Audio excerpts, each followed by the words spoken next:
Hello दोस्तों, स्वागत है आपका आपके अपने चैनल दी एग्जाम हेल्पर में। तो दोस्तों, एनबीएस की तरफ से एक नई न्यूज़ निकल कर आ रही है, जिसकी कटिंग मैंने आज से 2 दिन पहले ही आपके टेलीग्राम ग्रुप में डाल दी थी। तो जो जवाहर नवोदय विद्यालय यानी एनबीएस की तरफ से जो भर्ती की जा रही है, उसमें घोटाले का मामला सामने आया हुआ है।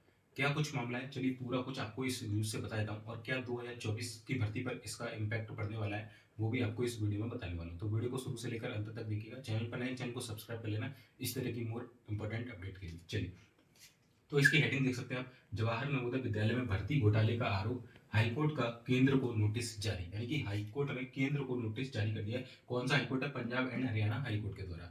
क्या केस निकल कर आ रहा है? चंडीगढ़ की न्यूज देख सकते हैं आप, और जागरण जागरण न्यूज पेपर है, उसकी न्यूज है। यहाँ पर लिखा गया है, जवाहर नवोदय विद्यालय के लिए जूनियर सेक्रेटेरिएट असिस्टेंट पद पर भर्ती के लिए प्रतीक्षा सूची को नजरअंदाज करके घोटाले का आरोप लगाते हुए जांच की मांग को लेकर याचिका दाखिल की गई है। यानी कि ये बोला गया है इसमें कि इसमें हुआ क्या था, 2022 में इसका पेपर हुआ था। उस समय 622 पदों पर वैकेंसी निकली थी, जिसमें से 621 लोगों को सेलेक्ट किया गया। बट जो अपॉइंटमेंट दी गई थी वो कुछ ही लोगों को यहाँ पर दी गई थी, लगभग 400 के आसपास। मैं डाटा में दिखाता हूँ आपको, कितना डाटा है। 479 लोगों को यहाँ पर जो अपॉइंटमेंट है वो आपको दी गई थी। ठीक है, वीडियो की क्वालिटी थोड़ी हाई कर लेना तो आपको दिख जाएगा। ठीक है, 479 को दी गई थी। इसके अलावा 142 लोग ऐसे थे जिनको अपॉइंटमेंट नहीं दी गई थी। ठीक है, पहले मैं आपको न्यूज़ पढ़ा देता हूँ, फिर आपको बताऊंगा पूरा। ठीक है, ये न्यूज़ की कटिंग मैंने टेलीग्राम पर डाल दी थी, अगर वहां से नहीं ली तो ले लेना। ठीक है, तो घोटाले की मांग को लेकर याचिका दाखिल की गई है। इसका संज्ञान लेते हुए पंजाब हरियाणा हाईकोर्ट ने केंद्र सरकार नवोदय विद्यालय समिति के आयुक्त सहित अन्य प्रतिवादियों को नोटिस जारी करते हुए जवाब दाखिल करने का आदेश दिया। यह भी स्पष्ट कर दिया कि वर्ष 2024 की भर्ती का भविष्य इस याचिका के फैसले पर निर्भर होगा। अब देखिए, सबसे मेन पॉइंट ये है, ये वाला, ये लाइन, ये 2 लाइन है कि यह भी स्पष्ट कर दिया गया कि वर्ष 2024 की भर्ती का भविष्य इस याचिका के फैसले पर निर्भर होगा। यानी जो याचिका आएगी उस पर ये डिपेंड करेगा, ये भर्ती फिर लटक सकती है आपकी 2024 वाली। अभी पूरा निष्कर्ष देखेंगे। अभी देखिए, है ना, फतेहगढ़ साहिब के जगरूप सिंह व अन्य ने एडवोकेट जगनदीप सिंह के माध्यम से बताया कि समिति ने जेएसए के पद पर 622 पदों पर 2022 में भर्ती निकाली थी लोगों ने। 621 का नाम मैंने आपको अपने कट ऑफ वगैरह की वीडियो थी, कितने लोग सेलेक्ट किए गए, पूरा आपको दिखा रखा है टेलीग्राम पर, वो यूट्यूब पर एनवीएस एग्जाम 2024 के नाम से प्ले लिस्ट है, उसमें वीडियो मिल जाएंगे कट ऑफ वगैरह के। उसमें मैंने बताया हुआ किस किस तरीके से चीज 621 का चयन किया गया, जिसमें से केवल ज्वाइनिंग जो दी गई थी 479 को दी गई थी।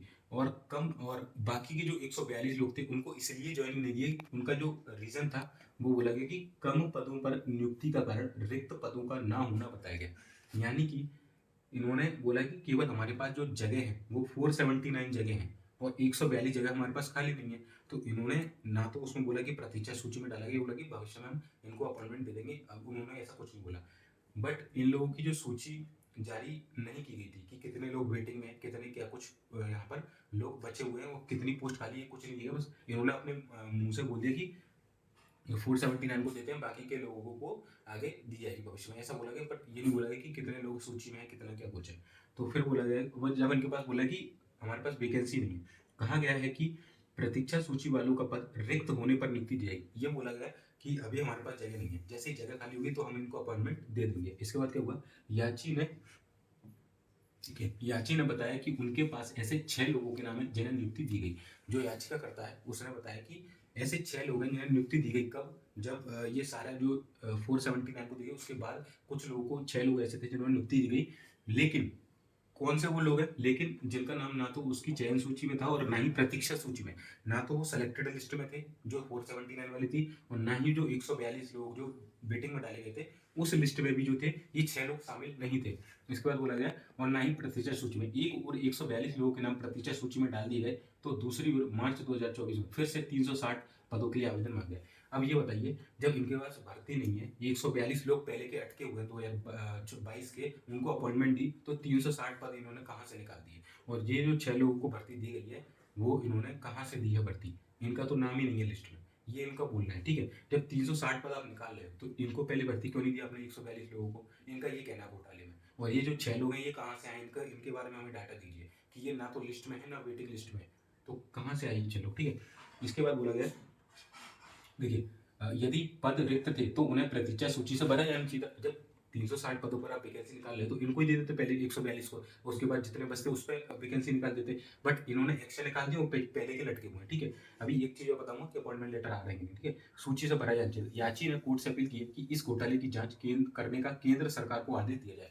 उन्होंने बोला हाईकोर्ट से कि इसकी जांच करने को केंद्र को नोटिस दिया जाए, है ना। साथ ही जिन्हें नियुक्ति दी गई है उनकी सूची सौंपी जाए, कितने लोगों को नियुक्ति दी गई है, ताकि पता लगाया जा सके कि कितने लोगों को बैक डोर एंट्री दी गई है, कि इसमें घोटाला किया गया है, यानी रिश्वत लेके जो भी कुछ किसी तरीके से पीछे से एंट्री की गई है, जिनका सूची में लिस्ट में नाम नहीं था। तो उन्होंने बोला कि हमें इसकी पूरी सूची चाहिए। अब ये सूची, जब तक ये मामला नहीं आएगा तब तक मुझे लग रहा है कि 2024 पर ये भर्ती टल। अब देखते हैं कि 6 लोग दिए हैं, बाकी 142 का क्या हो रहा है। तो 142 के केस में मैंने बताया था कि मेरे पास बहुत से कैंडिडेट हैं, लगभग 8 से 10 कैंडिडेट का मेरे पास मैसेज भी आया था। मैंने आपको वीडियो में बताया था, 2 का तो मैंने आपको दिखाया था। उसके बाद मेरे को और कमेंट आया जब मैंने वो वीडियो बनाया, तो कि सर मेरा भी हो गया, सर मेरा भी हो गया सिलेक्शन। तो रिक्त सूची जो भर रहे हैं, ठीक है, जो रिक्त पद वो भर रहे हैं, बट इनको ऐसा नहीं करना चाहिए था। डायरेक्ट कैंडिडेट को मेल कर रहे हैं। इनको एक लिस्ट जारी करनी चाहिए थी कि 10 लोगों को यहाँ पर बुलाया गया और वहाँ पर लिस्ट डाल दी कि 142 में से 10 को दे दिया, 132 बचे, इस तरीके से करना चाहिए था। बट एक डायरेक्ट मेल भी है। अब मेल तो किसी को भी भेज सकते हैं। अब जैसे जो बोला गया ना यहाँ पर कि 6 लोगों को दी गई, अभी 6 लोग कौन है, ये तो लिस्ट में ही नहीं थे नाम।